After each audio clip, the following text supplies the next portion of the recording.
Public health and hospitals have been working hard for a long time, and now it's your turn to do your part.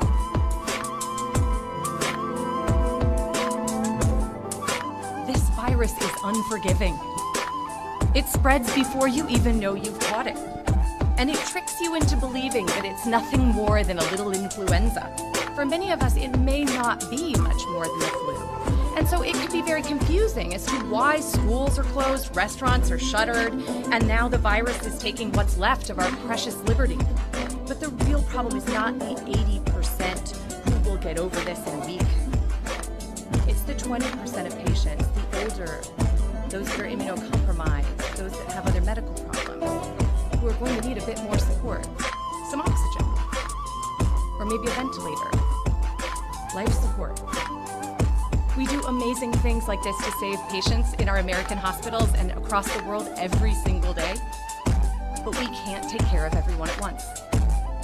And we can't keep that low mortality promise if we can't provide the support that our patients need. Our healthcare system doesn't have any slack. There are no empty wards waiting for patients or nurses waiting in the wings. We barely even have enough masks for the nurses that we have. Looking back to the last time we were limited tools and having a dangerous infection spread quickly was the beginning of the 1918 pandemic. 2 cities in America made different choices about how to proceed, and when only a few patients were affected. St. Louis shut itself down and sheltered in place. But Philadelphia went ahead with a huge parade to celebrate those going off to war. A week later, Philadelphia hospitals were overrun and thousands were dead, many more than in St. Louis. This is a cautionary tale for our time. There's no vaccine or readily available antiviral to help stem the tide. All we have to slow the spread is distance, social distance. And if we let every single patient with this infection infect 3 more people, and then each of them infect 2 or 3 more people, there won't be a hospital bed when my mother can't breathe very well, or when yours is coughing too much.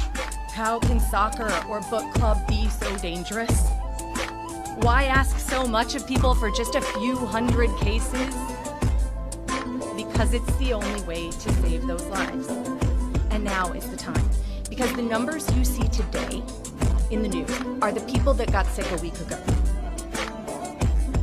And there are still people today who got sick today who haven't even noticed that they've been sick yet. They picked up the virus, and it will take a week to see that show in our numbers.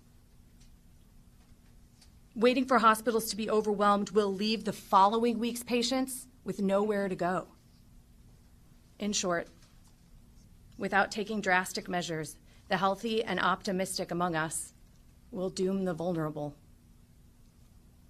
We have to fight this fire before it grows too high. These extreme restrictions may seem, in the end, a little anticlimactic, because it's really hard to feel like you're saving the world when you're watching Netflix from your couch. But if we do this right, nothing happens. Yeah. A successful shelter in place means that you're going to feel like it was all for nothing. And you'd be right. Because nothing means that nothing happened to your family. And that's what we're going for here. Even starting now, we can't stop the cases from coming fast and furious, at least for the next couple of weeks and in the short term. But with a real commitment to sheltering in place and a whole lot of patience, we can help protect our critical workers who need to use public transportation in order to safely get from where they need to go. We can give our factories time to ramp up production of all that PPE so that we have enough masks to last. And we can make more medications and learn more about how we can use them to help save more lives. Even a little time makes a huge difference. So please don't give up. This isn't the life any of us expected, and certainly there are others who will make much greater sacrifices. And there are many more disappointments to come. But this isn't going to be forever, like the governor said. It will last longer than any of us want it to. But in the end, we will look back and see it as just a piece of what happened in our whole lives.